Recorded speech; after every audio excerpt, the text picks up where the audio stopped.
کہ حابیل کو تو قابیل نے قتل کر دیا تھا، تو کیا پوری امت یہ جو ہے انسانیت یہ قاتل کی اولاد ہے؟ نہیں، آپ کو یہ کس نے کہا کہ وہ صرف ایک ہی بیٹا تھا اور بیٹے کوئی نہیں تھے؟ اچھا جی، ہم نے تو یہ گجرات میں حضرت آدم علیہ السلام کے بیٹوں کی قبریں آپ لوگوں نے بنائی ہوئی ہیں. آپ منکر ہو کہ آپ کے بزرگوں نے بتایا یہ حضرت شیش کی قبر ہے اور فلاں کی قبر ہے. شیش تو نام آتا ہے نا. اچھا، اور جو ویسے ہی میں نے تفنن کے طور پر بات کی، مجھے نہیں پتا کہ ان کی قبر ہے کہ نہیں. یہ نہ کل کو کوئی کہ انجینئر صاحب نے بھی مان لیا وہاں پہ نذرانے چڑھنے شروع ہو گئے.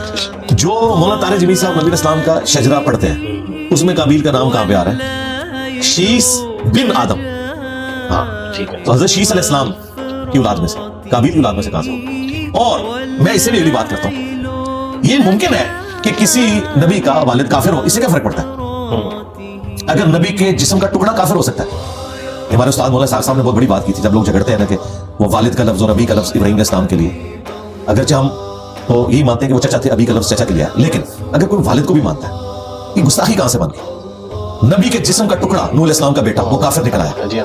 نبی کے باپ کا کافر ہونا چھوٹی چیز ہے، نبی کی اپنی اولاد کا کافر ہونا ہی بڑی چیز ہے، کیونکہ اس کے جسم کا ٹکڑا ہے. نبی کا ٹکڑا کافر ہو گیا، نبی خود جس کا ٹکڑا ہے اگر وہ کافر ہو جائے، یہ چھوٹی چیز ہے. خواہ جھگڑے بنائے انہوں نے. تو یہ میں نے مسئلہ اس سے بھی آگے حل کر دیا کہ یہ جو ہمارے ہاں جو شجرے ملتے ہیں اس میں تو قابیل کا نام ہی نہیں، شیش کا نام ہے، شیش بن آدم علیہ السلام.